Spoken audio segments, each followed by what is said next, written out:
দেখো বন্ধুরা, আমি এখন রাত বাজে 7:30। 7:30 থেকে একদম ভিডিওটা শুরু করে দিয়েছি। ছেলে এবার সন্ধ্যে থেকে বায়না করছে, মাম্মা আমাকে পিঠে করে দাও, ঠাম্মির বাড়িতে যেই পিঠে খেয়েছি সেই পিঠে। তো বাড়িতে গেছিলাম পরে আগের বছর ওর ঠাকুমা ওকে বানিয়ে দিয়েছিল সরা পিঠে। তো সেরকম সরা পিঠে করার জন্য আমি আগের বছরে নিয়ে এসেছিলাম, কিন্তু এইগুলো সব সরাগুলো না আমার আগের বছরে। তো দেখো আমি এরকম সরাটা নিয়ে এসেছিলাম, কিন্তু এটার মধ্যে না আমার একদম পিঠে হয়নি গ্যাসে। কেউ যদি বানিয়ে থাকো আমাকে কমেন্ট করে জানাবে তো। আমি কিন্তু পারিনি, কেননা অর্ধেক অর্ধেক হতো, দেখতে পাচ্ছ চারো সাইডে যে অর্ধেক কালো কালো ওইগুলো পিঠে হতো আর বাকিগুলো হতো না। ওই জন্য এই সরাটা বাদ দিয়ে ওই বছরই আগের বছরই আমি আবার এই সরাটা এনেছি। এই দেখো, এটা হচ্ছে কি বলতো, সিঙ্গেল একটা করেই হবে, একটু বড় হয় পিঠেটা, কিন্তু খেতে বেশ ভালো লাগে, নরম হয়। এবার এবছর তো এখনও বানাইনি, ঠান্ডা তো পড়ে গেছে, প্রায় 1 মাসের ওপরে হয়ে গেল। তো এই যে কিয়ান সোনা পাপা চালের গুঁড়ো কিনে নিয়ে এসছে। আমি যে চাল আতপ চালটা কিনে নিয়ে এসে গুঁড়ো করে নিই প্রতিবার, তো এবার গুঁড়োটাই নিয়ে এসছে। তো দেখা যাক কি হয়। ওর জন্য আমি কিভাবে তৈরি করব, হবে কি না আমি জানি না, তবে আমি চেষ্টা করছি জানো তো করার জন্য, যেহেতু ছেলে খেতে চাইছে সেই জন্য।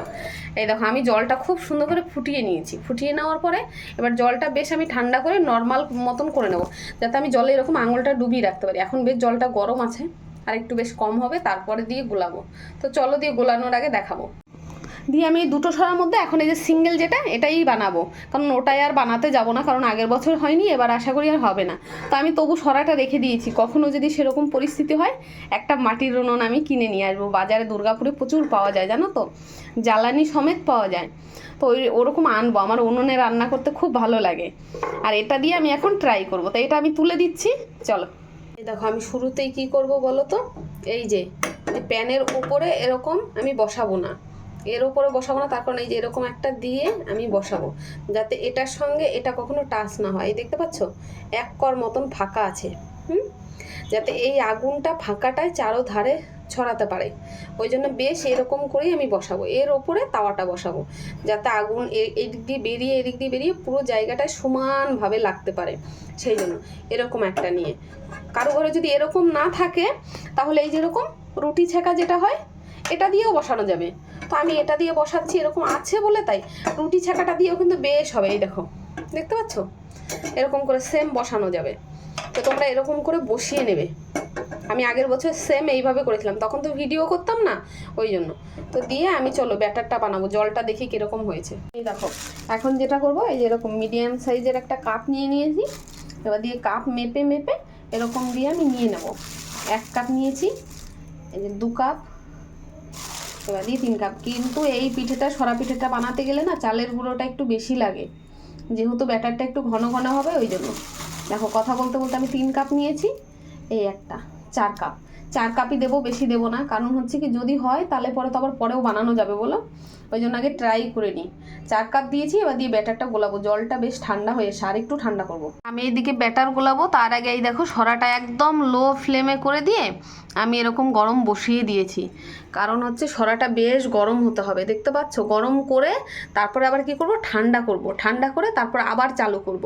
কারণ বেশ যখন গরম হয়ে যাবে তখন আমি দিয়ে অফ করে দেবো, গ্যাসটা অফ করে দিয়ে তারপর আবার নতুন করে চালু করব। তো দিয়ে সরাটা বেশ গরম হোক, এরকম ঢাকা দেওয়া থাকবে। ওই দেখো জলগুলো পুরো শুকিয়ে যাচ্ছে, দেখতে পাচ্ছ, এই দেখো এরকম পুরো শুকিয়ে যাবে।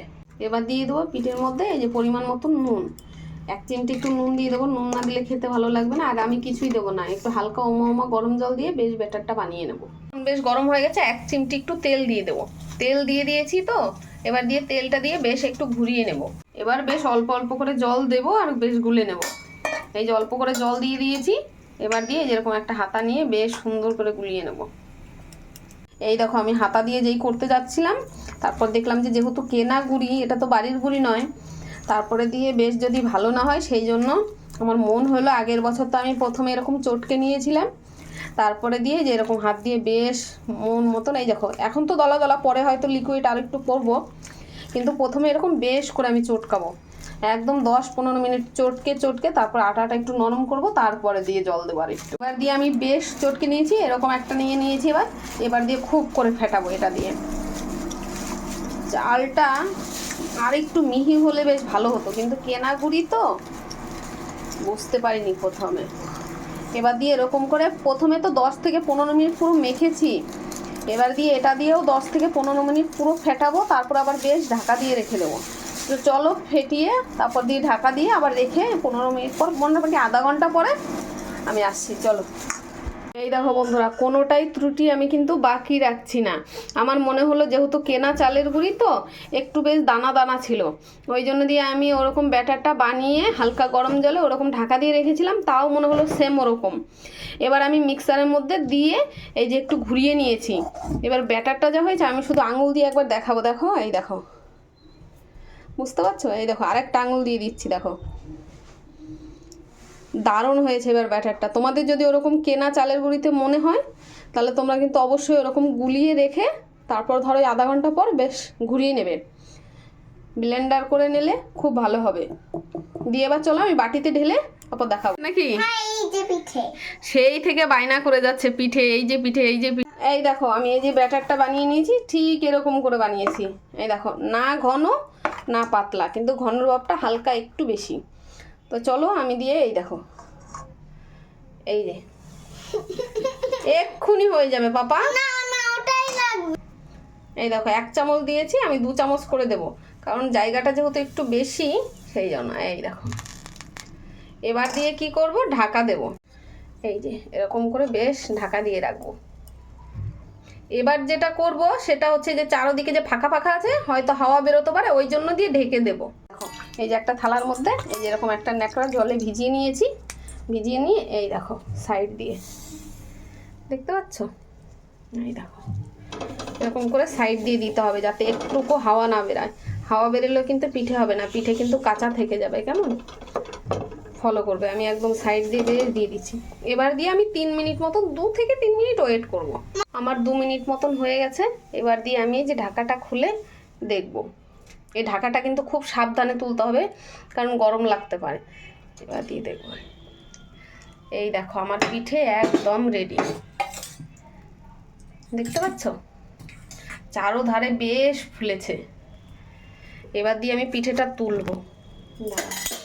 এরকম এই যে একটা খুন্তি নেবো, খুব পাতলা নিতে হবে, নাহলে চাকুর মাথা হলে বেশ ভালো হবে, জানো তো? দেখো, এই যে প্রথমে তো তুলতে পারছিলাম না, শক্ত ছিল নিচে। এই দেখো, এবার দিয়ে আমি নামিয়ে দেখাবো। চলো, এই যে আমি একটা থালায় নামিয়ে নিয়েছি। এবার দিয়ে পিঠেটা তোমাদের দেখাবো, দাঁড়াও। দেখো কত চারো ধারে একদম ফুটু ফুটু ফুটু ফুটু হয়ে গেছে, তার মানে কি বলো তো, পিঠেটা একদম তৈরি হয়ে গেছে। যত ফুটু ফুটু হবে তত ভাববে পিঠেটা একদম রেডি। পিঠেটা যতক্ষণ ঠান্ডা হচ্ছে ততক্ষণ তোমাদের আমি ওই পিঠেটা ঠান্ডা হতে হতে আরেকটা পিঠে দেখাচ্ছে। এই দেখো, আরেকটা ব্যাটার আমি যে এরকম গুলি এরকম দেওয়া হয়ে গেছে। এবার দিয়ে বেশ সেম ওইভাবেই ঢাকা দিয়ে ওইভাবেই রাখবো। এই দেখো, আমি সেম ওইভাবেই ঢেকে রেখেছি। ওরকম ন্যাকড়া দিয়ে জলে ভিজিয়ে কিন্তু ঢাকতেই হবে, নাহলে কিন্তু পিঠে ফুলবে না। তো চলো দেখি পিঠেটা ঠান্ডা হয়েছে কিনা। এই পিঠেটা, এই দেখো, আরেকটা পিঠে তো আমি দিয়ে দিয়েছি উনানে। এই দেখো, এইটা বেশ ঠান্ডা হয়ে গেছে, দেখাচ্ছি। দেখো, এই যে কাছে নিয়ে দেখাচ্ছি তোমাদের। দেখো কত নেট নেট, পুরো জাল জাল হয়ে গেছে। তার মানে কি বলতো, পিঠেটা একদম তৈরি হয়ে গেছে। যত নেট নেট জাল জাল হবে পিঠেটা তত খেতে বেশি টেস্টি হবে। আর চারো সাইডে দেখো কত ফুটু ফুটু হয়েছে।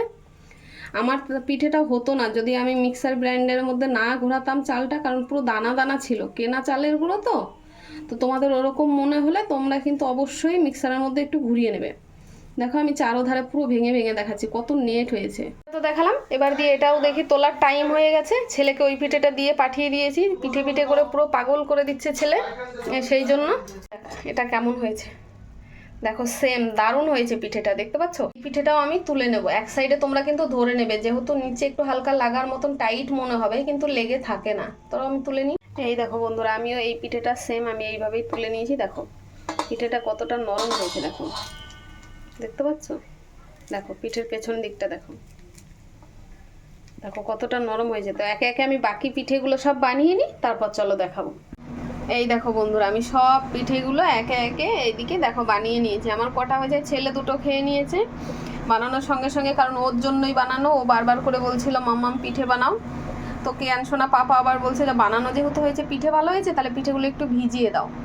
আমাদের গ্রামের বাড়িতে এরকম সরা পিঠে করে ভেজানো বলে, তো দিয়ে আমরা ওরকম ভেজাই, তো সেই জন্য ভেজানো পিঠেও বলে অনেকে। তো চলো কিভাবে সরা পিঠেগুলো আমি ভেজাবো দেখাবো। এই দেখো, আমি ইন্ডাকশনে দুধ গরম বসিয়ে দিয়েছি। এখানে আমি ধরো যে ওই 1.5 লিটার মতন দুধ নিয়েছি, একটু ঘন ঘন করে করবো তো সেই জন্য। দিয়ে জাল দিয়ে অনেকটা বেশ কম করে নিয়েছি। এবার দুধের মধ্যে আমি যেটা দিয়ে দেবো সেটা হচ্ছে এই যে অর্ধেক নলেন গুড়, সেটা দেবো।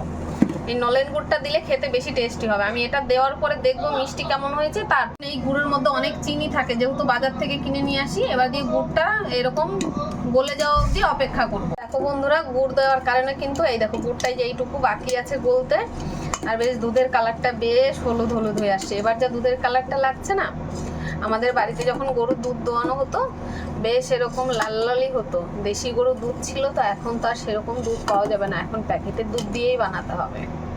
আর বাড়ির গরুর দুধ খেতে অনেক টেস্টি হতো। আর এই শীতের দিন যখনই আসতো তখনই নানান ধরনের পিঠে পায়েস এইগুলো ঠাকুমা ওরা বানাতো, খেতে ভীষণ ভালো লাগতো। এখন তো সেভাবে করা হয় না, এখন যে কোনো অনুষ্ঠান হলে আগে মাছ মাংস। দুধটা আমার একদম রেডি পিঠে দেওয়ার জন্য। আর মিষ্টিটাও আমি চেক করে নিয়েছি, আমার আর এক্সট্রা দিতে হয়নি। ওই অর্ধেকটা গুড়ে আমার বেশ মিষ্টি হয়েছে, আর অনেকটা দুধ ছিল না, জাল করে বেশ ঘন করে নিয়েছি। এবার আমি এই যে পিঠেগুলো সব একে একে এরকম করে দিয়ে দেবো, দিয়ে বেশ একটু ফুটিয়ে নেব।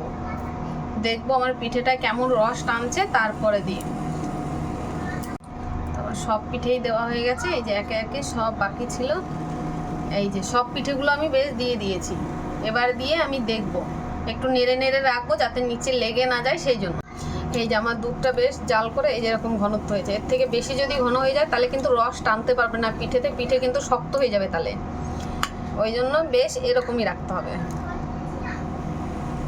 তো চলো আমি পিঠেটা একটু জাল করে নিই, তারপর এই দেখো, দেখেছো পিঠে আমার একদম রেডি। এবার এই যে ওপর থেকে যে তেজপাতাগুলো আমি দুধের মধ্যে দিয়ে দেবো।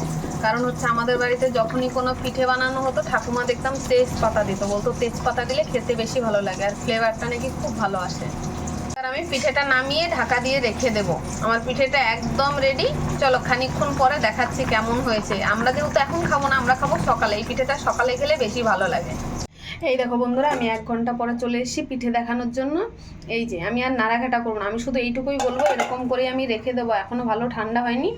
তো চলো আমি এভাবেই রাখার পরে সকালবেলায় দেখাবো যে পিঠেটা বেশ কেমন হয়েছে। এরকম একটু হালকা ফাঁকা করে রাখতে হবে, ওপরে একটা কিছু বেশ ভালো করে দিয়ে ঢাকা দিতে হবে। একদম পুরো চেপে দিলে কিন্তু পিঠেটা পুরো ঘেমে যাবে, শক্ত টাইট হয়ে যাবে। ওই জন্য হালকা একটু ফাঁকা রাখতে হবে, ওপরে দরকার সাজি ফাজি কিছু একটা দিয়ে দিতে হবে। তো চলো সকালবেলা দেখাবো।